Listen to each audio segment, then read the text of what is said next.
One, record. Orange. All right. Good Okay, to so go. welcome. Come one, come all, but for a fee. John W comes in here Yeah, that's a silly name.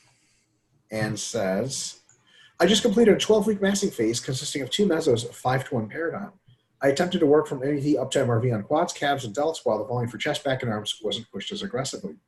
Here was my basic split. I work a 12-hour shift on Friday through Sunday. So that leaves me Monday through Thursday to train, so each body part gets hits twice over those 4 days. It ends up being 7 total sessions over those 4 days. There is no off day. So as far as I'm either working 12 hours on my feet or I'm in the gym, god damn. I tend to take longer rest periods between sets to always try to beat the logbook and increase reps or add weight. Well, my gains are great. Obviously added mass, added strength on most lifts, etc. The problem is now I'm beat up to all hell. Have massive accumulated fatigue and some aches and pains. I barely made it through the last week of Meso 2. Let's see what kind of diet. Massing, okay. I had to drop a few exercises such as incline dumbbell curls, which should be hurting my biceps and forearms way too much. Still getting good pumps, etc., but the aches and pains were becoming too much to handle. It's Tuesday on my dealer week, and so far I haven't been to the gym yet, LOL. Okay. Number one, is this generally how one should feel after 12 weeks of hard training? I'm going to say it's not generally how you should feel, but it's within the universe of possibilities that are relatively normal. James, do you want to comment on this number one here? Yeah, it's feasible that could happen, but generally, like in terms of outcomes, do we want people to be so beat up that they are unable to continue certain movements that they've been using? No, I would say that's not what we're going for. So, sounds like you might have overdone it a little too much on some of those. Yeah. Number two, it says, looking at the overall weekly schedule, does it seem suicidal? Ignore the fact that I'm 52, LOL. Well, LOL indeed, John, because that is a factor. Yeah, it's James and I, especially James, likes a whole day of rest at least once a week. I have found that if I don't do that, I die, not so slowly. And from a stress management perspective, that's definitely a thing that definitely works into actual fatigue as far as anatomical symptoms are concerned. And I'm not sure what sort of volumes are worked up to, but I will tell you those volumes are high and they're fucking you up. It doesn't look suicidal, but it looks like based on how you reacted to it, it was not sustainable, is the technical term. James? Yeah, just seems like you got overreached and are having a hard time bouncing back. So it's not that it's the general structure isn't feasible to pull off. Maybe just do slightly less, right? Sets and things like that. Yeah. Number three, or would the schedule itself be okay if the volume and intensity or relative intensity are kept in better check? Yeah. The answer to that is definitely yes, but so let's do a thought experiment. What if the ultimate volume intensity reduction is 0? Like, can people do your job and work Monday through Friday through Sunday and do nothing the rest of the days and be okay? Fuck yeah. They're totally fine. So the real question is how much volume you add.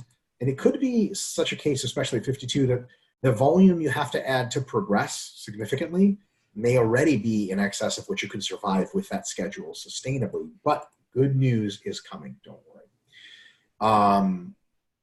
Number four, did I probably exceed my systemic MRV even if I didn't necessarily exceed the MRV of any single muscle group?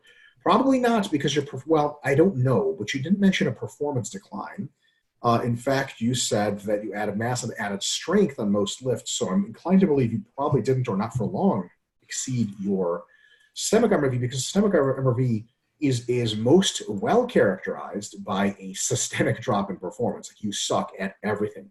I've had these kind of training sessions, I'm sure you have as well, James, where you come into the gym and you're like, oh man, I'm too beat up to do bent rows. I'll just do cable rows. And your cable rows suck. And you're like, I'm just leaving. There's no point for me to be in the gym.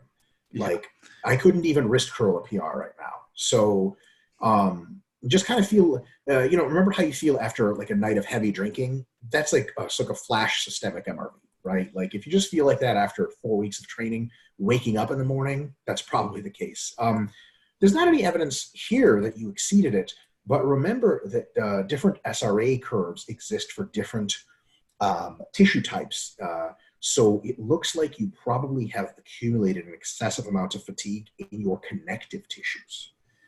That would be how the joints, aches and pains are characterized, right? You probably have a lot of accumulated fatigue. It's probably not enough to go over systemic MRV, but your joints and connective tissues almost certainly exceeded their temporary MRV, which does need to be addressed.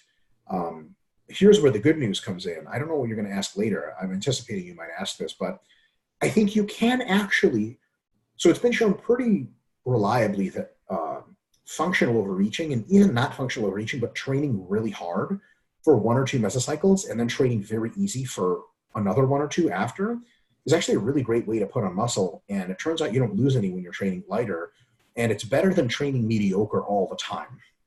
So I don't think there's anything so wrong with the fact that you did these 2 mass mesos, and the volume and intensity may very well be survivable in the long term if you only do 1 to 2 of them at a time, and then take the next meso, do exercises that don't beat you up, do them at maintenance volumes and intensities, take a rest day.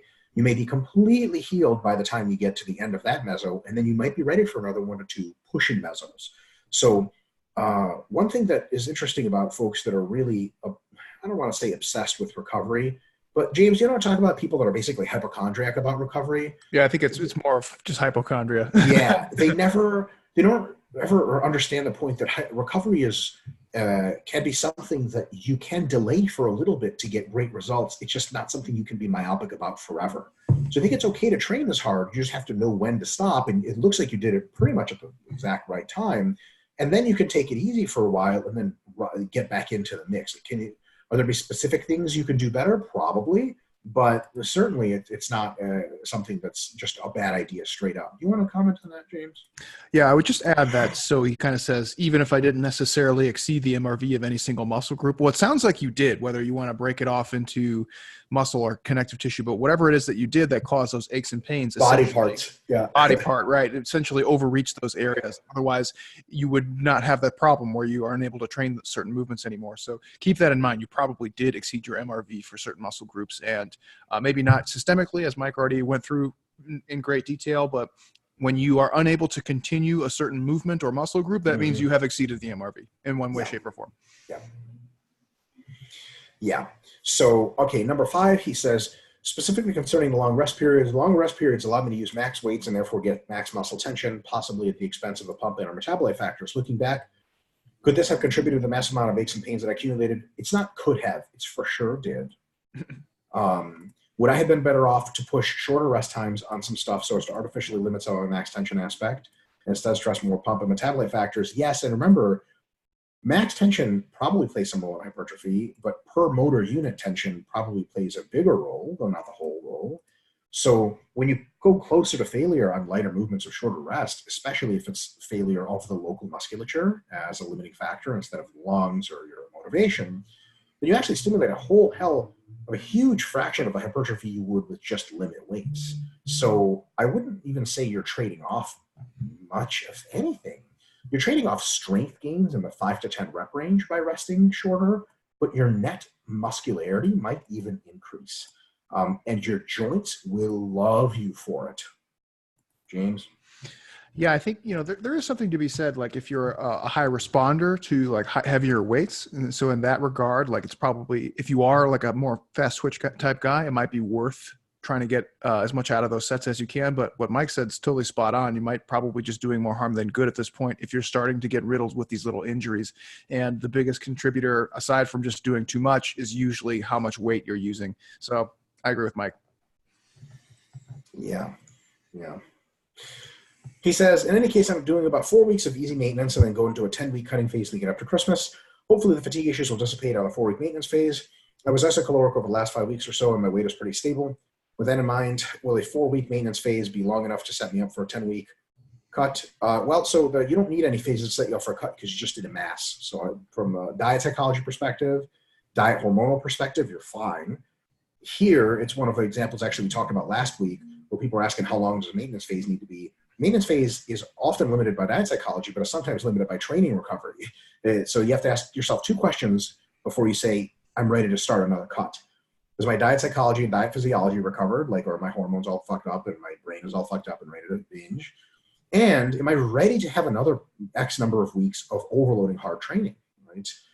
For whatever factors play into that, like joint stuff. So will a 4-week maintenance phase be long enough to send me up for a 10-week cut phase? Let us know how your joints feel in a couple of weeks. And if they're feeling really good, then probably. I'd say it's a good bet. But what I think you can do is when you're doing your cutting phase, try some more isolations, try some shorter rest breaks, or really just go back to training when you're limited only by your local musculature. So you can, once your breathing is recovered and you feel pretty good, go again, which could be 15 to 30 seconds for something like calves. And use more lighter weights. Use mostly weights in the 10 to 20 rep range and 20 to 30 rep range, and probably stay away from the 5 to 10 for the most part. And I think you will be able to survive that cut and benefit. I think if you repeat your exact plan on a hypocaloric diet, you're asking for a 6-week cut and then a nuclear bomb. Nuclear bomb. Yeah, I agree. I had a point, but I forgot what I was going to say. You want me to start on this last one? Yeah. Okay. Yeah. He says, secondly, when I started the 12-week massing phase, I was on about 2,200 calories. That gradually ramped up to 3,600 for the last 5 weeks. I take weight and BAA measurements daily and essentially made great gains for the first 6 to 7 weeks, but those last 4 to 5 isocaloric weeks, I was treading water. That's not a surprise. Yeah. Should I have continued to up the calories over that? Yes. God damn it. Well, it's a kind of a self-correcting question, right? Where it's like, was the goal to gain weight? Then yes. The answer is yes. If the goal was not to gain weight, then the answer is no. Then that's a maintenance phase. Yep. And then he asked the question of, did the isocaloric calories contribute to accumulated fatigue? Definitely. Although I would say the training contributes more. You get a little bit better fatigue management in a hypercaloric diet than isocaloric, and a lot worse fatigue management in a hypocaloric diet. So it's like the benefit of eating more food isn't as great as the cost of eating less, but it's still a benefit. I will say, though, that a certain amount of volume you can't eat your way out of. Yeah. And to just real quick, just to dive into this, and John, we're just making a good point. I mean, you did everything else right, and you know sort of where you came up a little short. It says, should I have continued up the calories over the last 5 weeks? I get a lot of these kinds of questions on Instagram and a variety of other media, where people have a vector that they're targeting. Like, I want this, okay? And I have like a magnitude of what I want, and I have a direction that I'm going in. And then they say something to the effect of 3 things. I have this vector. I'm off vector, like I'm not projected to reach my goal, and using my current methodology. And then they say part 3, which is, I know what methodology theoretically will get me to my vector. And then the question, should I apply it? Yes, for the love of God, that's the only fucking reason you have that methodology. Can you imagine if we told you, like, well, there's nothing you can do to gain the weight in the last 5 weeks? So, look, of course there is. You fucking eat more food. If after 1 week you didn't gain any weight, who knows? Maybe I would say the safe bet is to eat more food anyway. But maybe not. If you're really fat phobic, fine. After 2 weeks, if you ain't gain no weight, motherfucker, there's only one thing to do, is to fucking eat more. That's it. Like, if you were massing using the RP Diet app, after 1 week of you not gaining weight on track, it would have given you more food. So there is a place for self-doubt, really sort of better term skepticism, but there's not much of a place for, like, I know what to do, but for no goddamn good reason at all, I'm not doing it. We're not picking on you, John. Just calling it like it is. We're on your team. You know what to do, man. When you're not losing weight, cut the calories. When you're not gaining weight, fucking eat more. I know it sucks. 3600 is a lot of fucking food. But you got to do what you got to do, James. Yeah, and I would only add on top of that, if you're making the judgment calls based on the BIA, which is maybe what I'm suspecting, I would not use that. I would just use the body weight and do as Mike said. Yeah, you can so the best thing to do with BIA measurements is to take them carefully and then throw them in the garbage. Very, very carefully and precisely in the garbage. Yeah, as a matter of fact, as you throw your notepad with the measurements, throw the BIA in the garbage too. All right, it's like a manual. When you order a BIA, the video it comes with shows you how to throw it away. You're like, God damn assholes. Yeah, there's like a crude black and white drawing of some like hands unraveling the package. Like, oh, trash. Oh man, we need to make like a 1950s infomercial for the BIA. The latest technology that the Air Force uses. You see it flying up in a plane, and the pilot like chucks it out the window mid-flight. The pilot's like, it's like a tandem seater design where the pilot's like, BIA, shoot the bogeys. BIA is just sitting there doing nothing. You're like, God damn it, you're useless. This guy sucks. All right, and then BIA is like, They're like, you're out of the Navy. He's like, wah. And then he rides his Tom Cruise motorcycle down the runway and shit like that. And they're like, yay, we need your help. The aliens are attacking. And he's like, doo, doo, doo, doo. And they're like, Congressional Medal of Honor. And then like, Oh my he's getting God. a blowjob and, you know, the whole. That was quite a mashup. I caught hints of Top Gun, Independence Day, and then maybe the Clinton administration there. I'm not sure. It was like a 90s sandwich. Oh my God. Yeah. Yeah. You know, I can't say you're wrong. God damn it. Hold up. I went to full screen mode and I can't unfull screen it. Usually if you hit escape, it'll full screen. Oh, okay. I didn't want to shut anything down. Okay, there we go. Okay. That's a porn trick. Okay. From the wonderful country of Argentina comes a question from James, the gentleman we met in the UBC in Australia, Valentin. Oh, okay. Yeah, I know who this is. Yeah. So Valentin says, hello, I have a question for Dr. Mike, not James, Yeah, who fuck is you, a piece Valentin. of shit. How do you I keep invest? forgetting we're supposed to swear less. Oh, we are? Yeah, we're supposed to be more professional. God damn it. I mean, no, it's my bad. I'm doing gosh it. darn. I'm doing it too. Yeah, well, it's definitely not my bad because I never swear. All right, so how do you invest your time in a wise way to make time for all productive things like writing books and articles, studying and reading a lot of papers, do videos for RP Plus and different podcasts? Do you have any advice for me? Thanks. You know, James, you and I answer a version of this question every now and again. We'll do the Cliff Notes this time. For me personally, I work a lot. I work most of the day because I like my work and because I'm a neurotic Jew who always thinks he's underachieving. You know, if you just calmly do your work, you get a lot done. So it's really surprising. How do I read a lot of papers? You know, I read quite a few papers, but I also rely on lit reviews by colleagues of mine. If you sign up for Stronger by Science, what is it called? Mass, they publish that. You read all the Stronger by Science papers that they put out because they put out free articles every month that are amazing and huge reviews of literature with take-home points. If you read the Mass Lit review, and super, super big shout out to Weightology review by James Krieger, you can save yourself a lot of time for reading specific papers that you can't get to all of them by reading the reviews and really staying on the top of the line of literature. And there's a bunch of other people, Chris Beardsley in Strength and Conditioning. What the fuck is the shit called, James? I think it's just called Strength and Conditioning Research. Research, really yeah. vanilla name, He publishes a lot of really great stuff. So, you know, Menno Henselmans puts out a lot of great reviews. If you just like sort of collect all the top contributors, like you don't have to read as much shit. So it's really good. Videos for RP Plus. I go to Scott Hoon's house and record them. And I do also adult films on the side there. The RP Plus videos take a little while, but you know, it's all part of working week. My advice for you is to have a to-do list, make it reasonable, check off the important things you have to do every day, and you'll be well on your way to being super productive. And don't fantasize about how productive you could be. Just be productive and try to improve a little bit and be very happy with getting good results and happier if you get better results. James, you got anything there?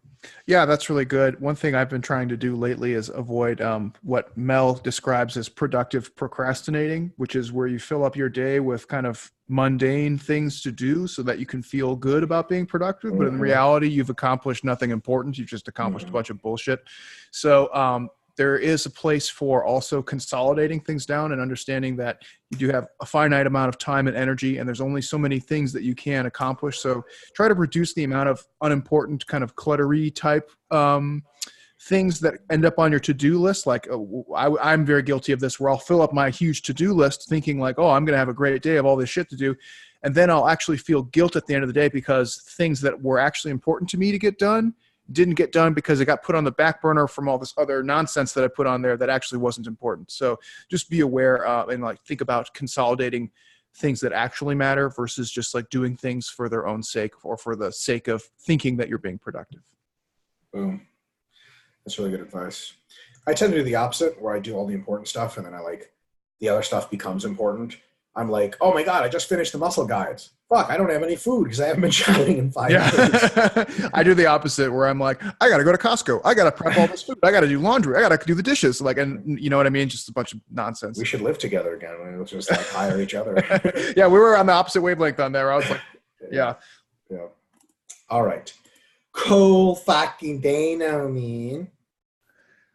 says, the new platform is really nice. It's helpful being able to read along on the platform versus going back and forth between Word files all the time. Plus, for some reason, the sound is better and pictures are better too. That's really great. That's really I've noticed. Good. Yeah, sure, it looks like that. Zoom doesn't fuck around, man. Zoom's the shit. Yeah, the sound and picture are definitely a lot better. Yeah. By the way, you can tell who's tuned in at any one time, and a gentleman named ANSH is tuned in. I wonder who that is. Ansh. Let's see, Ansh. So, okay. Ooh, Microsoft. Sorry, had computer trouble. Okay, cool. So, Cole Dano says he has a couple of periodization questions. You made it clear that for hypertrophy training over block, the trend lines or volumes go up and intensity down relative to total volume. Yeah. Over time, yeah. Yes. Like over the block, yes. Rep ranges are going up, then the intensity goes down. What about in the context of training for other sports? It depends on the sport, my friends. For our clients, the focus is building gymnastic strength skills. We know they generally need to build muscle, so we start with a couple of hypertrophy-focused blocks, but we flip the intensity progression so they work in the 10 to 20 rep range, predominantly in the first meso, 5 to 10 in the second. The reason being that it would better sum them up for a strength block to follow. Does this reasoning follow in your opinions? Absolutely. That's great, James. Yes. Sorry, I had to reread it. Yeah, that's exactly on point. You might find too that for a sport like gymnastics, a lot of the higher rep range hypertrophy stuff, you actually kind of get a lot of that indirectly from their gymnastics work. So I would say, for most strength sports, and Mike and I have talked about this in the past, we usually don't recommend doing hypertrophy reps, above like 10 or 12-ish. After that, you might be starting to make more of a trade-off in terms of what you're actually getting out of the training. But if it's working for you and they're responding well, then keep going. But yeah, that's the idea where you'd start high and work your way down in terms of number of reps. The second question, what do you consider the maximum time/number of mesocycles before looping back around to my hypertrophy focus cycles? Since our people have to develop a fair amount of skills, we have a semi-annual plan of 2x hypertrophy, 14 weeks, 2x strength, 12 weeks, and then 12 weeks of pure skill focus. We felt that was a good setup towards building pure skill work, but is there any danger of athletes losing muscle? So I'll get a crack at this and then I'll let James do the actual job of answering it. You have to measure these things, and you have to measure via strength for reps testing. You have to measure the degree of muscle loss. So what you're going to do is during hypertrophy, you're going to build a baseline of 5 to 10 rep performances on the compound core lifts. And then you're going to, of course, be very well aware of them as they improve through the strength phase as well. And then what you should do is at least once, probably twice per week, very low volume strength and potentially power training during the 12-week pure skill focus. This weight training component can take a sum total of 1 hour per week, basically 2 30-minute sessions of 2 to 3 exercises each for sets of like 3 to 5. And that gives you two things. One, it acts as a buffer to conserve all of the strength and hypertrophy you've worked for. Because remember, maintenance volumes are way lower than most people think. Two, it allows you to measure your strength day to day, week to week, based not a max test, but on your perceived exertion with various weights and reps. And it can tell you if you're losing strength or not, and usually you probably won't be. So the answer to your first question is actually needs analysis based on if you lose muscle combined with do you need more hypertrophy and how much of it do you need and what's coming up season-wise later. And also, are you losing muscle and how much are you losing? And you can do a lot to not lose much muscle. James?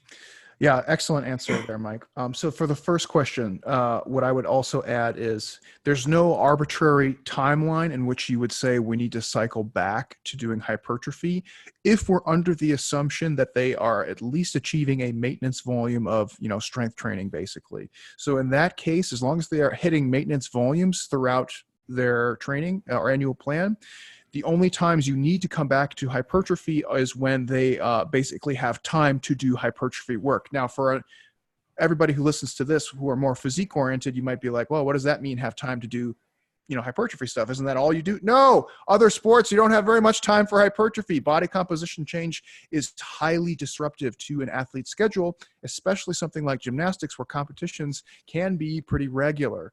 So you don't have to put an arbitrary cap or number of months or mesos to say, we got to go back to hypertrophy. You do it when you have enough time effectively to do body composition alteration, which, as you guys probably already know, can be difficult for a lot of sports. I like your setup for the annual plan. You got 2 hypertrophy, 2 strength. And I think what Mike added was spot on. So when you do the 12 weeks of pure skill focus, you need to have some maintenance volume level of strength training in there. And as Mike already said, that's like nothing. We're talking about like maybe an hour per week, 2 times per week of just like you hit like a clean and jerk, a squat, and then maybe like a bench press or a push press or something like that. Gymnastics is a little more unique in that don't quote me on this as being something true. This is just my opinion based on my knowledge of sport. I think it's much easier to maintain muscle mass in a sport like gymnastics than it will be for something like rugby or soccer, for example, where gymnastics, you just use so much of that muscle mass all the time. And the more you have, the more you can use it for harder and more intensely perform gymnastics maneuvers. So in that regard, I would assume that it's probably easier to maintain. So that being said, we still would want to have some kind of maintenance volume, whether it's 2 times per week or even just like a power or strength kind of block. It really wouldn't eat up much of your time, wouldn't eat up much of your MRV. And then you basically kind of circumvent the problem that you run into in that first question, where for the most part, they're maintaining their muscle mass all year, and you only do hypertrophy stuff when you have time to dedicate to body composition change. Well, yeah. Just a quick addendum. I don't want to call this an advanced periodization concept, but a big part of periodization that I think even a lot of folks who write about periodization tend to forget is emphasis, de-emphasis quality. Like modern periodization, also known as block periodization, but really it's just modern because it uses all the facets that we have available, is based on emphasis, de-emphasis. Is not based on completely eliminating this stuff, which is actually quite a rare thing. So, during your 2x hypertrophy phases, are you doing no gymnastics at all? Like, well, of course not. You're for sure doing some. Your strength, you're doing some. And your 12 weeks, you're doing all gymnastics and no strength training. What James and I probably recommend is this. For your hypertrophy block, for your hypertrophy, I guess you could call it a block, but mesocycles, what you want is, something like 10 to 20 working sets per week per muscle group, per movement pattern. And some amount, let's say 50 units of gymnastics, sum up to 100 total fatigue units. You switch to strength, that's probably going to be more like 5 to 10 working sets per muscle group per week, and maybe 50 to 60 units of gymnastics, because strength training is uniquely fatiguing in a way and beats you up in a way that hypertrophy doesn't. But, it's less volume, so maybe 60 units, maybe 70 units of gymnastics. Then for your 12 weeks of pure skill focus, instead of doing 100 units of gymnastics, maybe do 90, 85, and do 4 total weekly working sets per muscle group or per movement pattern of strength training. And goddamn, you got a good fucking combo, because then you basically lose almost no fitness characteristics. You don't have to relearn the movements after a while, and you get all those benefits. Plus, the difference in the skill acquisition between doing 100 units of skill work and 85 to 90 a week is like, Jesus Christ, it's minimal. And it's almost always worth the trade-off.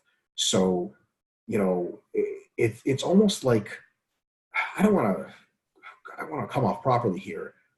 A good athlete, I know a good athlete when I see that during their off season, they train with weights, and then during their on season, they don't. MMA guys do this, so on and so forth. I know an athlete is in the right hands when they do more strength and hypertrophy training in their off season and still do some, but do less in their in season. That's a serious fuck. The worst kind of athlete is the kind that does both weight training and sport training in the on season, doesn't do a fucking thing in the off season, and does way less of both. MMA. That's really common, unfortunately, in MMA. That's like all of MMA, yeah. Fucking yeah. It's when your drug cycle kicks in, and otherwise you feel like shit. I wish I was joking. Yeah, great response there. All right, finally, a personal question. Thanks to following RP, I'm very happy with my training now, especially this idea of integrated training where training and diet phases sync up. I'm using the RP app, super, and lost 8 kilograms in my last 12-week block. Holy fuck. I've been on maintenance for 6 weeks, and I'm planning to go on a second cut starting next week. I lost around 10% body weight for the first cut, and I'm shooting for 5% this time around. Great idea. I love that. The kind of nightmare shit, James, that I hate seeing is like, I lost 8% this time, so I'm going to go for 16 next time. No! Last time that person was seen alive. I know you recommend a longer maintenance phase, but my reasoning is that my weight has stabilized, and starting now will do 2 good things. It gets me done before time for Christmas, more importantly. Winter here in Finland sucks. Yeah, fucking God. I can deal with the first half up to New Year, but January through March are just a grind. And the thought of adding a cut on top of that grind isn't pleasant. A fine idea if you understand that you're going to be in for some little bit of a rebound here, because you're going to be pretty fucking diet fatigued by the time Christmas comes. We've been to Finland. The food is fucking amazing. And when it's cold, you're hungry and you just finished cutting. So you're extra cold and you're extra hungry. Careful easing into that transition, but I think it's a fine idea. James? Yeah, I would on that same line of thinking, like one of the problems that we see is when you kind of cut the maintenance phase short, then you do another diet, and Mike already said there's a lot of diet fatigue and potential for rebound, but it's exacerbated when that ends during the holiday season, because then the inhibitions just go out the window. And so I would be nervous for you to rebound quite a bit of that weight because it's the holiday time. So one of the ways that you can mitigate that is by ending your ending your cut like a month out from Christmas time. That seems to, at the very least, help prevent you from deviating too far when you start having a few, bingy snacks here or there. So that would be my recommendation. See if you can have like a month of break before, because if you just end and it's Christmas time, you're going to put a lot of that weight back on and it's going to suck. Yeah, agreed. All right. Finally, look out. I talked my business partner Josh into registering for the RP seminar in Philly. He'll be one of the VIP people. That's really cool. So just a warning to guard the steak platter when it comes around so you can be sure to get some too. We're doing Brazilian steakhouse, right? Is that what we're doing? Yes, we are. Yep. So we don't have to guard shit because everyone gets all the food, all the Dutch foods that they can eat. There's I think 85 people have already registered for the seminar. So awesome. Folks. Go do it now. P.S. Not trying to start anything here, but I like it when you guys swear. I'm from a family of sailors, though, so it makes me feel at home. I thought about peppering my post with F-bombs, but didn't want to be an asshole. Well, maybe we don't want to be assholes, too, which is why we're, quote-unquote, trying to limit swearing. We'll see how long that lasts. All right. Martin Kumaru says, hey, docs. Been a while, but don't worry, I'm back with my annoyingly long amount of text. Nonsense. You pagan. Oh, shit, it is annoying and long. I'm just kidding. I wanted to preface this question by saying I'm not asking for validation of any kind. Please. AKA, please agree with me so I feel better about myself. I'm really curious. Well, curiosity did what to the cat? Killed. Mm-hmm. Kill. Ever since there has been champions, it's very Northern European way of saying that, there have been the notion that champions are built differently. And after Broderick said he might have Asperger's, and with my autistic doctor saying I very likely have autism myself. Oh, boy. That's great. Your doctor is also autistic. He's like, what up, fam?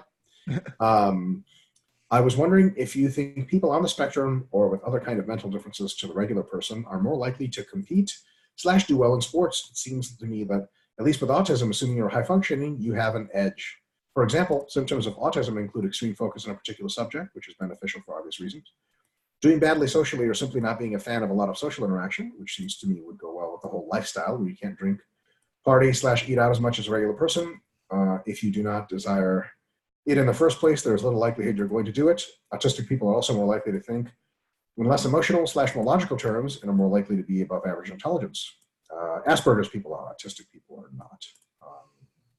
It seems like to me that as long as we are talking about highly functioning autistic people, they would be more likely to do well in sports if they have the genetics for it. Again, not trying to have you validate me in any way whatsoever, but I was wondering if you have any thoughts on it. Do you think perhaps already people on the higher rankings of their sport are more likely to have some sort of undiagnosed mental difference? Well, it's definitely they have mental differences. I'm not sure it's this one. Or perhaps in the future this is more likely to happen. Yeah, probably. So I think that you might be onto something. I'm curious about something, though. Autistic people don't really seem to care for social interaction and thus not very attuned to social hierarchies. A lot of the motivation to do well in sport is a result of a perception, deep perception of the importance of social hierarchies. Like, the reason you want to be Mr. Olympia is because you want to beat other people.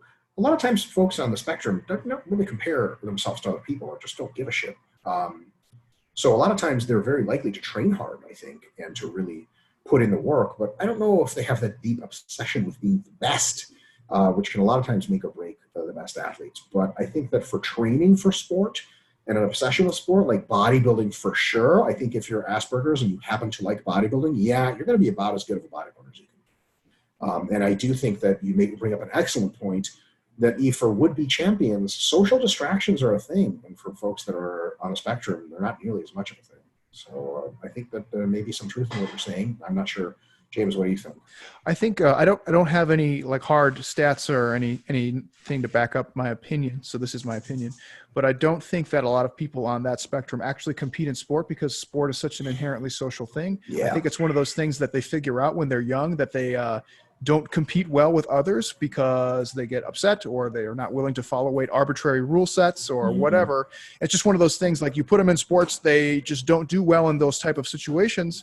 And then you start to realize like, oh, this person is a little different, maybe on the spectrum. So I've been involved in sport my whole fucking life. And I honestly can't think of a lot of people on the spectrum that have really graced like high levels of performance off the top of my head. That's not to say that they don't exist.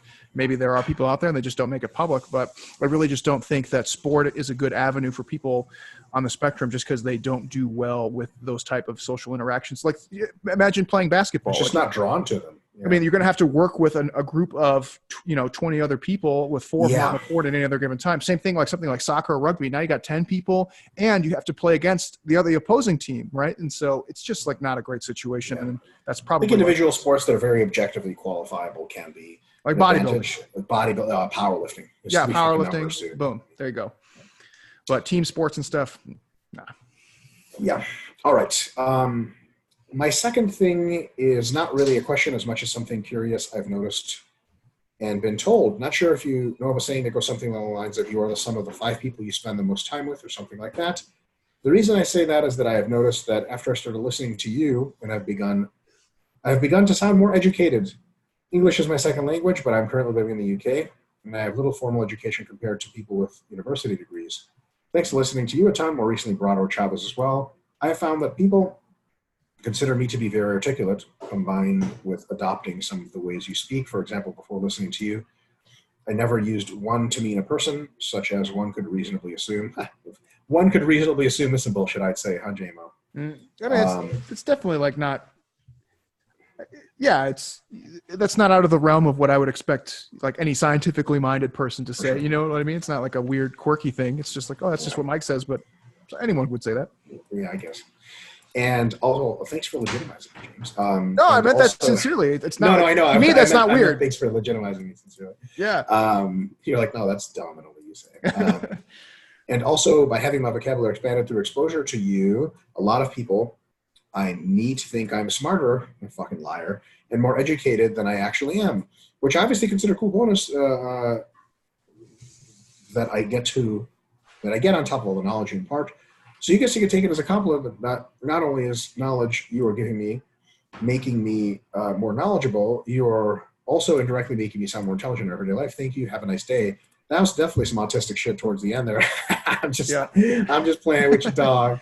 Well, that's cool. Yeah, you can be influenced by people. Interesting thing is when I read a lot of Steven Pinker books, I start to talk like Steven Pinker. When I read a lot of Thomas Sowell books, I start to talk like Thomas Sowell. And the worst thing that ever happened, I saw those guys get interviewed, and I just unconsciously picked up a bunch of stuff that they do because they're huge intellectual heroes of mine. So it's really, people definitely tend to do that. And so long as you're learning stuff and actually becoming a bit more intellectual, that's really good. Otherwise, you're like a giant parrot. Yeah, exactly. By the way, I'd like to point out that there are now 2 Anches in the chat room, one with the capital A and one with the little fuck. Is Anch in the fucking chat on 2 devices? That'd be fucked up. That's what I'm thinking, yeah. Damn. That's some high-tech shit. I see you, Anch. I see what you're doing there. I see both of you, Anchos. He's cloning himself. Fuck, this is the beginning of the end. Oh, God. Replicating. Like, he clones himself, and the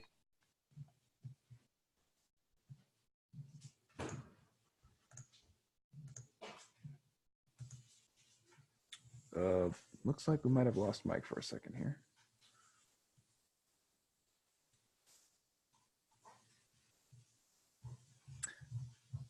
Hey, if any of you guys are on, let me know if Mike dropped out for you or if it's just me on the chat. Because on my screen, Mike just bounced out in mid sentence here. So I'm wondering if his computer died. Let me know what you see. Looking at you, Anch, with the two. Oh, now it's just me. All right, well, perhaps Dr. Mike will sign back in here in a second. We'll get him back on.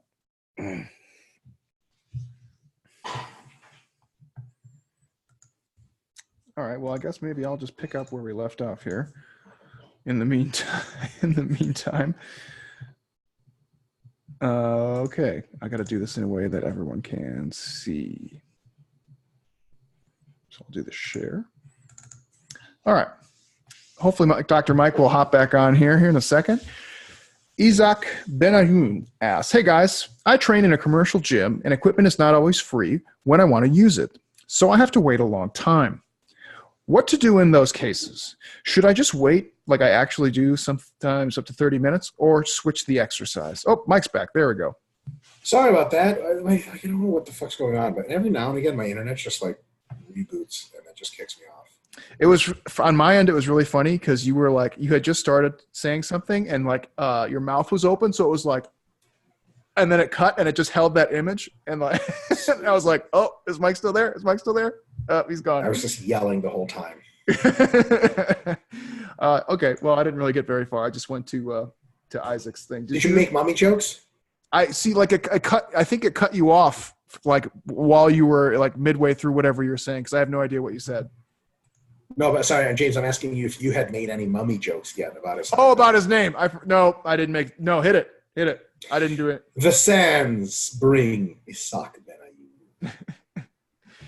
Benayoun. Yeah, so I didn't even answer his question yet. I only read it. So okay. Basically just saying. Feel free to start answering. Yeah, so he was just saying, I work out at a commercial gym. Sometimes I can't always use what I want. What should I do? So I think generally the kind of first thing to do is to politely wait for, a few minutes, maybe like for up towards 5 minutes. Hopefully it doesn't take much longer than that. If you are waiting around and it's, you kind of have made your presence known that you are politely waiting for 5 minutes and the person clearly hasn't said, do you want to come over here and work in, right? Then at that point, I would usually go up and say, would you mind if I worked in with you? And sometimes people say yes. Sometimes they say no, right? If they say no, you can say like, okay, are you going to be for another like 10 minutes or so? And then I'll come back and they'll usually say something like, oh, I got 5 sets or whatever. And then you just come back when they're done. Now, the problem is you run into is it's very hard to have consistency in your training if you have to switch out major exercises throughout the session. So my strategy generally has been to try and stay on point as much as you can, work in with people, be polite. More often than not, if you are nice when you approach people and are accommodating, and you help them take their weights on and off and stuff like that, they're often very receptive to that. Some people are not. And at that point, you have a choice of either just wait till either that station or another station becomes available, or you make an intelligent substitution and move on from there. And just know that at that point, yeah, you're using a different exercise. The weights, the volumes might be a little bit off, but it's only one exercise for that day and it's not the end of the world. So more often than not, I would say just wait it out or try and work in. And if the guy's just on a cell phone taking forever, maybe use something similar. Like if you're doing bench press, do a Smith machine bench press or something similar like that. That's really good advice, man. I got nothing. Yeah. Anshuman Radhakrishnan. Fear is what his name actually means in about 1 billion different alien cultures that used to exist, but don't anymore. So Ansh is on 2 devices. I had said while you had signed off, I was like, Ansh, can you let me know if Mike is what you see on your screen? Nothing. 2 devices. Fucker. Nothing. Thanks a lot, Ansh. Yeah, exactly. I guess we'll just answer your question now, even though you wouldn't answer mine. Thanks for nothing, see? Ansh says, hey, docs, hope you're both well and that you guys had a good time at the Olympia. We indeed did. We did. It was great. Greg was super nice to us. Greg Connolly of Trifecta is great. So a week ago, after starting my second meso of massing, I made a calorie bump of 20% following recommendations in the Nutrition for Muscle Gain course. Was falling behind by a lot and actually seemed to be in a small deficit, so I knew I needed to make a pretty good calorie jump. My weight during the last week flew up by 2 to 3 pounds over the course of the week, which I assume is mostly water, glycogen, food, blood, etc. My question is if I should be recalculating my expected weights for each week and my new goal weight with this new average in mind, or if I should be sticking to the original numbers that I had planned back when I first started my mass. Well, I think you need to give it another week to see if this gain trends you back up to your original numbers. If after a week it doesn't, I should probably recalculate and set some lower expectations or take a little longer to do the mass phase is my best advice. Yeah, it sounds perfect to me. Yeah. All right. John Podosic, as people would probably call him if they speak English. Speak American. Americanese. So, says, hey guys, it's been a crazy couple of months. Went to Europe, got engaged. Oh shit. Met a European girl. That's very good. They are much better than an American girl because they are not a sex-obsessed whores. Some places they are. Oh, so that's only France. And parts of Belgium. All right. Scandinavian girls. True. Swomy girl. You know what I'm saying? Erno and Cole can chime in on that for next week. Yes, for sure. They're like, oh, we don't know anything. Went to Europe, got engaged, came back and got a biceps tendinosis surgery. Jesus, to fix a torn biceps tendon. Oof. I'm looking at 6 weeks of PT, focused on getting a ROM back and 12 weeks of no strength training on that arm whatsoever. The doc told me that don't lift more than a pound with my left arm. 12 weeks, he said the tendon will be structurally as strong as before, so don't just jump into heavy lifting. So between now and then, I'm planning to do a very slight cut to try to get down to about 10% body fat to be ready to mass when I'm cleared to start lifting again. Okay. I've been training at maintenance volume and started my training upper body on the non-injured side. More on that in question too. My assumption is when I start massing, almost all upper body will have to be on injury recovery mode. Since the biceps participates on damn near every movement, yep, totally. Something like 10 rep bench press would make me real nervous. Yeah, sure should. But as I think about it, I wonder if for something like bench, since the biceps is only partially active, is 10 rep intensity the equivalent of 10 rep intensity on a biceps? No, but because your biceps is fucked up, I sure as hell wouldn't play that game. Yeah, it's not worth it. Yep. I'm curious Hold off on asking any more specific how should I train questions until I talk to my PT. Good idea. Yeah. I'm also curious, like, why are we going hard on the mass so soon? I would just be comprehensive about that, especially if you're doing it. So he's saying between now and that mass he's planning on doing, he's going to try and do a cut, which even that I'm not a huge interferes with injury recovery to some extent. Yeah, exactly. And cutting while not being able to use your upper body is going to be putting you at an unnecessary risk for muscle loss at the same time.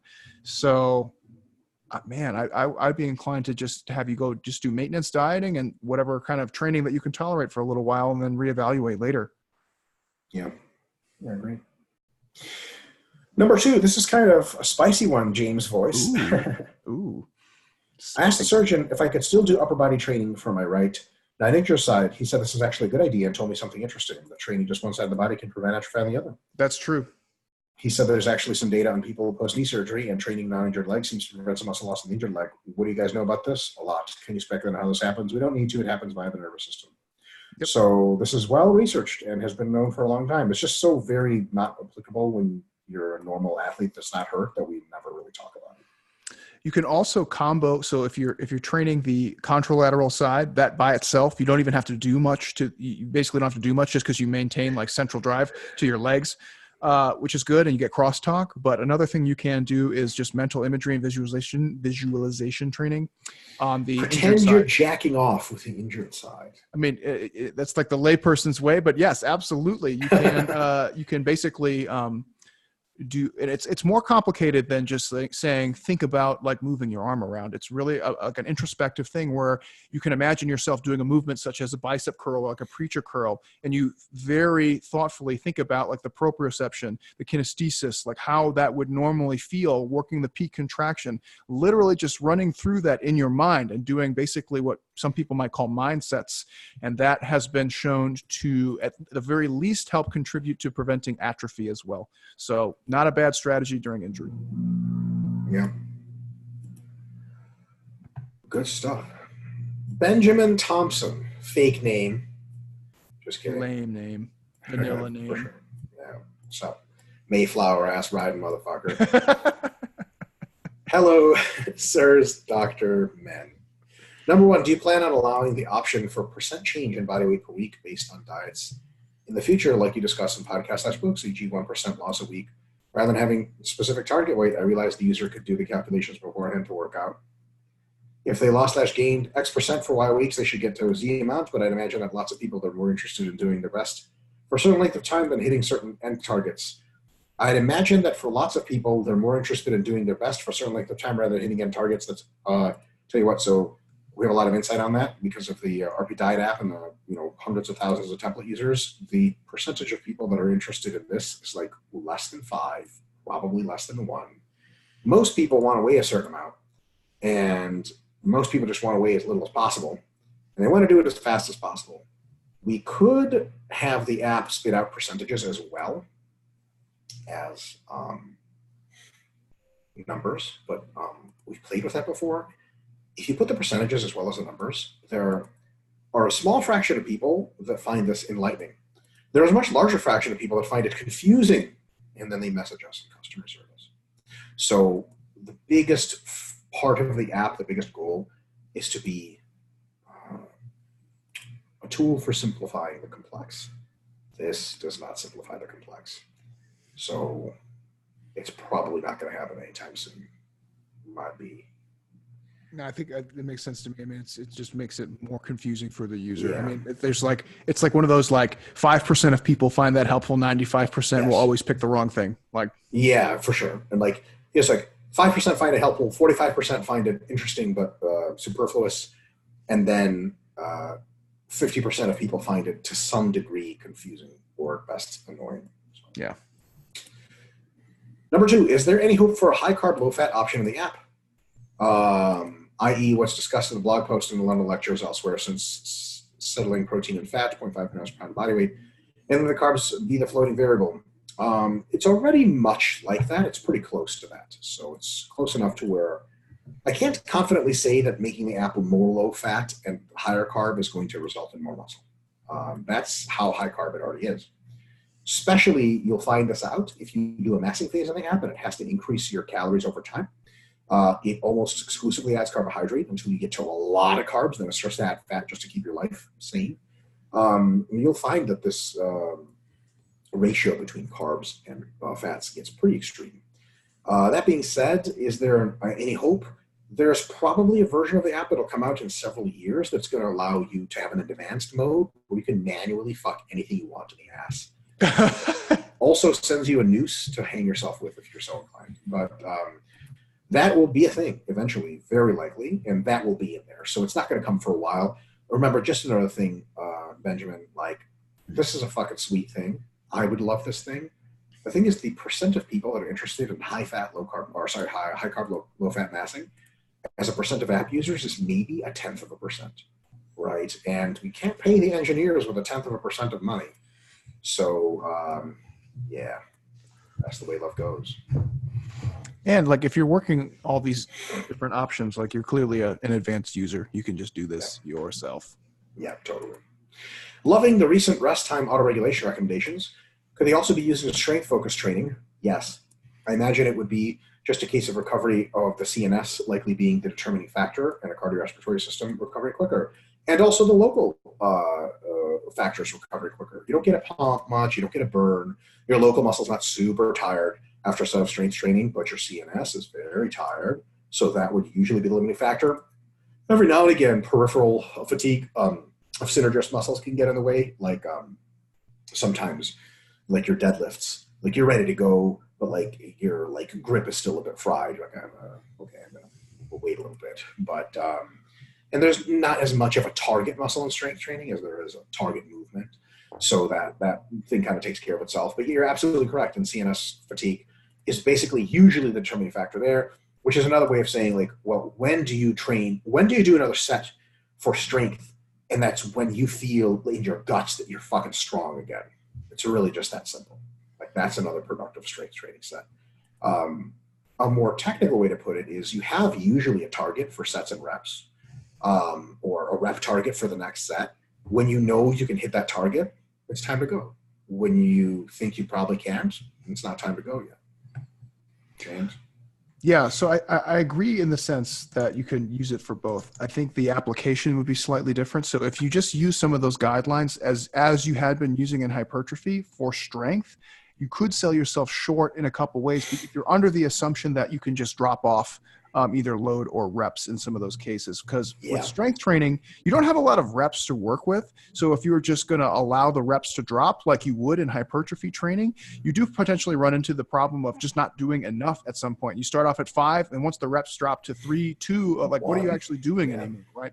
So I think it is important to really focus on that CNS factor and take longer rests if you need to in order to maintain as much weight as you can for the prescribed goal rep range. But yeah, they can be used very, very similarly. Just keep that in mind. I think if you're just like, oh, well, I won't lose, I'll get comparable growth, so I'll just go now, right? It's like, it's not the same thing. You're training for strength, and strength you need to maintain high. Totally. Yeah. So basically, I'm ready to go again means I'm ready to do another set of the target reps again. Exactly. Yeah. Number 4, likewise, when strength training, would you still recommend auto-regulating set volume week to week using an indicator of how fast the reps moved and how heavy/light they felt, as you did in the old powerlifting templates? Yeah, totally, right? Like, the thing is that you might not, so you need to auto-regulate stimulus magnitude, which might not be set volume. Remember, we auto-regulate volume because it's the most correlative and predictive and probably effective part of hypertrophy, as long as the relative intensity is there for sets. That's not the case with strength training, where how much weight you put on the bar probably makes you stronger. So a lot of the times you can auto-regulate volume week to week based on feedback, but you also auto-regulate intensity. So for example, if a weight moved super fast and was super light and you reps are way super high R&R, you may add a set next week, but you're more than likely to give that some thought versus adding, instead of 2.5%, 5% to the bar next week. And because strength training really favors intensity, or rather loading additions versus volume additions, you're probably better off more times than not adding more volume or adding more weight to the bar than you are adding more volume in the case of sets. And this is really one of those things that sort of brings to light kind of like a really cool, like a consilience and periodization with resistance training.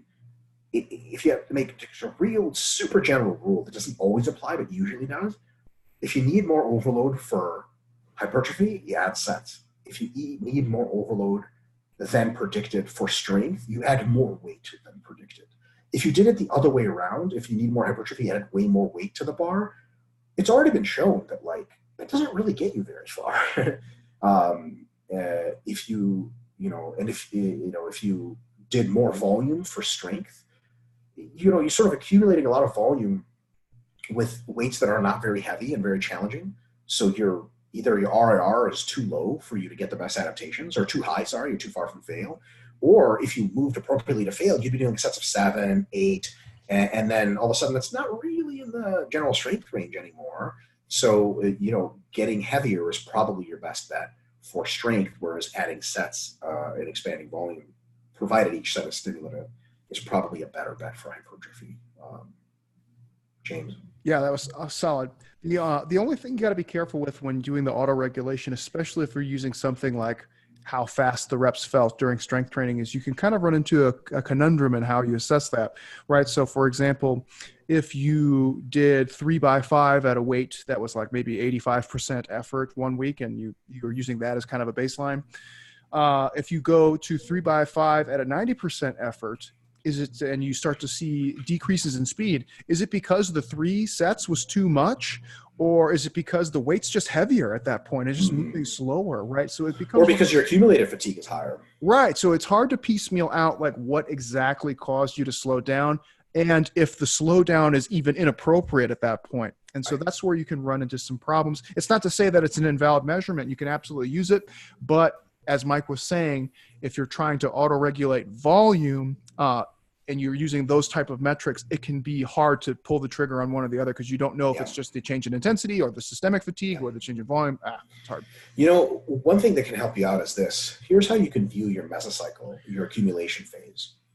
You know it's going to be roughly of a certain length because just training for strength for X number of weeks, let's say 4 to 6, it doesn't matter if they're easier weeks or harder weeks. In 4 to 6 of them, you're going to accumulate enough fatigue to where progression can't happen anymore, so you're going to have to deal with it, right?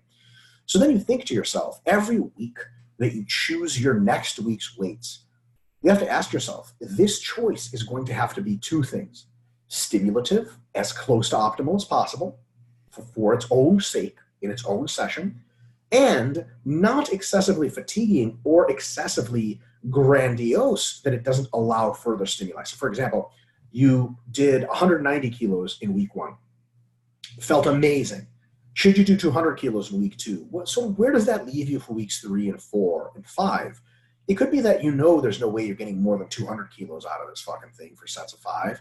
So if you go straight from 190 to 200, like, what are you going to do the next? You're going to have to go to 3s for 205, and maybe that's not a good idea. Maybe instead of going to 192.5 on the second week, you go to 195. No, that makes sense. And then after that, week 2, 195 goes well, but not great. So you go to 197.5, and then 197.5 feels really good. So you're like, you know what? I feel great. The weeks are starting to trend down. Cumulative fatigue is going to hit me.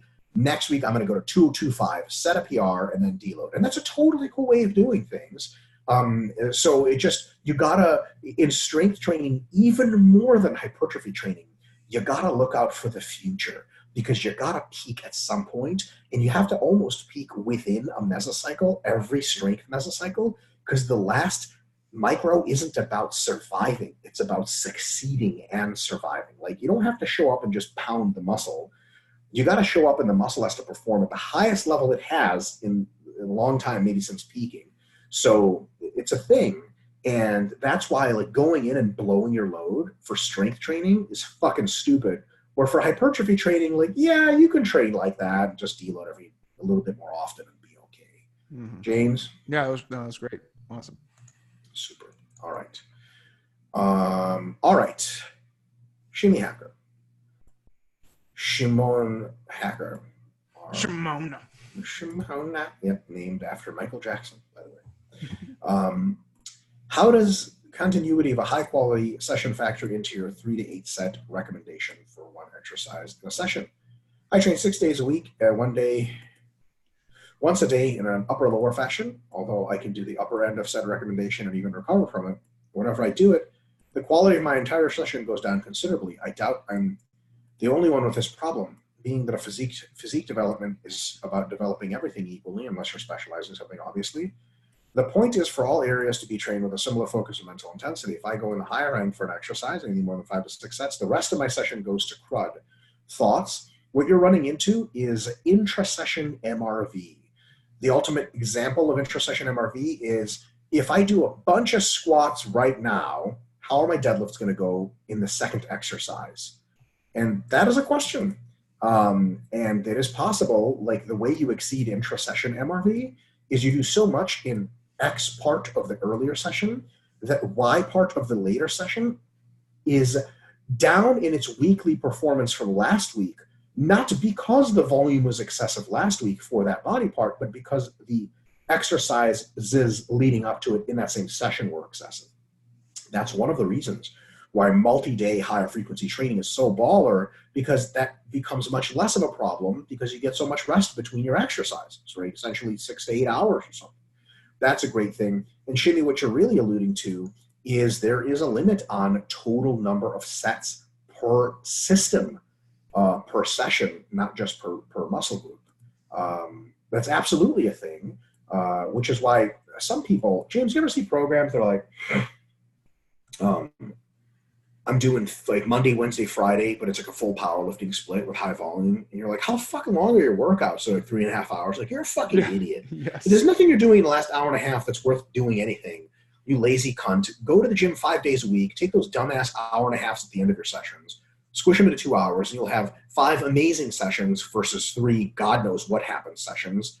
There are ways around that where, like, a lot of times these guys will train full body 3 days a week. Not all those workouts can be the hardest for all of them, because then you'll just overreach the local body part. For example, if you train back hard 3 days a week, you're just going to die. So a lot of times they have hard, moderate, light, and then that actually fits because, like, yeah, your back's not getting a good workout if you train at the end after chest and legs, but it doesn't need a good workout. It needs a little bit of a shitty workout, and that's just fine. There are ways to program it, but it's absolutely something you have to be aware of, which is why when people say, I want to put everything on blast and they're anything other than like beginner, it's not possible because you're never going to pull it off. James? Yeah, I was just going to add, that's when using the different rep ranges can be really, really helpful. And you find that, like you said, Mike said, like after you do squats, like you might not be able to do a lot of heavy bent rows or something like that, but you could probably do chest supported rows like in the 10 to 20 range. Like, it doesn't take a lot to do those, right? You might have to do a few more sets because they're not maybe a huge SFR exercise for you, but it's also not like a systemically limiting thing as much either because your body's supported and you're on a machine, so you can just kind of blast away on it. So I think using like a smart exercise selection and using the different rep ranges on those days where you find that to be a bigger problem can be really helpful. Now, there is still a limit there. Those are just ways of kind of expanding that limit a very small amount, but still useful nonetheless. On a similar note, with a 3 to 8 set recommendation, would you consider amending the recommendation with single joint versus compound movements because the amount of overall fatigue, higher end sets, amounts of compound work versus single joint brings? 8 sets of row pushdowns is definitely doable in a session while still doing justice to other exercises. But man, 8 sets of leg press or weighted chins can, and having to do 3 to 5 exercises in a session, that's a tall task for anyone. It sure is, and it works within the movement, not just between movements and sessions. So for example, if someone says, what's the most number of squats can you do in still hypertrophy? I would say like 5 to 8 sets is a lot for anyone. To any more than that per session is probably short-term overreaching. What about if it's leg extensions and leg presses? So I think you can do a total of like 10 to 12 sets between those two and be fine. If someone says, like, for someone like me who doesn't respond super well to leg extensions, they're just not very stimulative or fatiguing for me. Someone's like, how many sets of leg extensions can you do in a session and still get close to optimum maximum adaptive volume and not slip onto the other side of just way more damage than you can recover from without dipping into adaptation? And I would say probably 15 to 20 sets of leg extensions, whereas for James, it might be like 5 or some shit. I was going to say 4, and I can't go upstairs. Like, it cripples me. Whereas you're lucky because that's an easy exercise. I know, but squats, I have I have the opposite problem where I have to do a lot because I get so much like hip and back activation, So yeah, that's cool, man. That's but yeah, basically, like, you can tell based on how much local disruption you feel in the muscle and how much systemic disruption you feel, right? Like locally, like if you do 4 sets of skull crushers and you can't imagine a more painful pump, you're probably done, dude. You're probably fucking done. If you do 4 sets of row pushdowns and you're like, I literally have done nothing, it is very unlikely that you're overstimulating the muscle to the point where it's getting damaged and super crazy. Also, another way to tell is like how much a set number causes like DOMs. Anything that causes a radical amount of DOMs is probably too much to do in one session. So like if you're like, I can do 10 sets of back and I feel fine, like, then you're probably fucking good, man. But if you like do 5 sets of back and you get super sore, well, probably don't do 6 and 7. Yeah, that's the deal. Very good points, Shimona. All right, we're on the, I think, last 2 here. We had 2 people post up in the chat. Okay, when I got kicked off, I lost all that shit. Okay, I can take it. Hi, Mike and James. I just joined RP Plus, and the content is awesome. Thank you for all your hard work. I just finished a 12-week mass phase, first time with special sports supplements. Do you have any recommendations beyond the basics, working within volume landmarks, high SFR exercises, for maintaining as much of the new muscle mass as possible? I was planning to continue similar training, but at a slightly lower volume and lower frequency for larger muscles. I was planning to introduce metabolite training for some muscles at this point for less central and axial fatigue during the Great Test Depression. I was also planning on maintaining a hypercaloric diet, although slightly lower than before. I will be prioritizing sleep quality as usual. Thanks so much, Sasha. I posted this in the forum a little bit late. If you have time, I would love to hear your answers tonight. Yeah. Sasha, don't do that. Did I interpret this right? So he did a 12-week mass phase, and then he's coming off, and now he's worried about the maintenance? Okay. Correct. Isocaloric only, and you're going to lose a shitload of weight, and almost all of it will be water weight. You're going to lose, like, a lot of weight. Don't freak out. Your strength is going to dip, but don't freak out because it stops dipping, and then you get it back instantly when you go back on. Make sure you're taking care of your hormonal levels, man. If you're coming off, then you go watch your shit, get tested, make sure your testes turn back on, and then in a good time, do your PCT well, and talk to Broderick Chavez, GSP on Instagram. Hit him up for a consult. He does paid consults at very, very fucking reasonable rates. Will inevitably be going up, so catch him while you can at a cheap rate, and ask him this exact question. He'll probably have some good stuff for you. But the good news is, if you just sleep well, lower your training volume, do all the stuff you said, make sure your hormone levels rebound at a reasonable rate, and don't quit lifting, you're going to keep what you're going to keep without doing much about it one way or the other. And if/when you gear up again, it's all going to come flooding back like you never thought was possible, and then more. So there's a certain amount of loss visually from body water and of basically sarcoplasm that you should be expecting, and a loss of strength you should be expecting. Just don't get depressed about it, because it happens to everyone. If steroids make you temporarily more baller in a way that they can never make permanently, most people wouldn't even take them, because most people are too goddamn dog shit stupid to invest in long-term gains anyway. I remember I used to read the forums back in the day, and people were like, yeah, did a cycle of test and Debo, gained 15 pounds of muscle. Like, wow, you must lose a whole lot of muscle because you still look 135 to me. I guess my fifth cycle, like, did you start out weighing 5 pounds? What the fuck? Right? So a lot of it goes away, man. And that's not a big deal, because a lot of it's just not contractile tissue. You keep most of your contractile tissue. How do you know this? A lot of bodybuilders come off completely and look like shit. And then they get back on for 5 months before a show and win the Mr. Olympia. So Sean Roden, a good person to look up. Also, Kevin Levrone used to do it all the time. So don't get upset about being a mortal version of yourself, because immortality is always just a pill and a prick away. By mortality, I mean a much quicker mortality. It's going to kill you. The one thing I wanted to nitpick, I mean, most of it sounded good, but I'm just curious, Mike, your take on the trying to adjust the metabolites and the less axial and centrally fatiguing exercise. I don't think that's necessary at all. I would actually just lower your training volumes, adjust your weights accordingly. You're good to go. But a lot of the axial loading exercises conserve muscle pretty well, because they're compound movements. Exactly, right. So I think that's like a 1-2 punch for depression, where you lose weight, you lose strength, and then you're doing metabolite stuff. You're going to hate yourself. Just keep the normal stuff in there and just adjust the weights and volumes. Yep, 100%. And then when you start gear again, start adding in more isolations disproportionately. You're going to look like a animal. All right. So that was him. Oh, we got another one in the intermittently here. Ansuman said, LOL, sorry guys, I don't know how to work the chat on mobile because I was giving him shit. Also, for the recalculating the weights, I'm actually ahead of what my original plan was after the weight bump. So I'd be planning to hit a higher final weight instead of the original lower one. Does that change your answer at all? Yes. Basically, I was pretty far behind schedule, made a big calorie bump, and now I'm a bit ahead of schedule, unless I should be readjusting my plan due to the weight jump. Just use these macros for the next week or two, and the schedule will probably catch up with you. That's a good answer. Sasha replied, LOL, metabolites do suck. Isocaloric and solid training / recovery. Got it. Thanks so much. You bet. All right. Nice. I like the way the chat's been working lately. Before, we would just get a lot of random ones. Lately, it's been right on point with what we were talking about. So kudos to all of you listeners. That was very good. I think that's it. Boom. Somebody had messaged me and said the previous one, what hadn't been posted. Sorry about that. We're still kind of working out this new system. So I think as of today, last week's webinar is posted, and then hopefully today's will get posted either tonight or tomorrow or something like that. So should be back to normal, I think. Yeah. Hey, James, are we allowed to bring these guys in to talk on their microphones or no? Because it looks like maybe. Wait, sorry. Could you say that? I didn't follow. So see how the joint back has a microphone on mute on the top right hand corner there. Oh yeah, I muted everybody just because a lot of it was just like noise. People's were like people were like talking on the Rustling. phone or rustling. Yeah. So I just muted everybody. But But we yeah, are allowed to bring them on audio.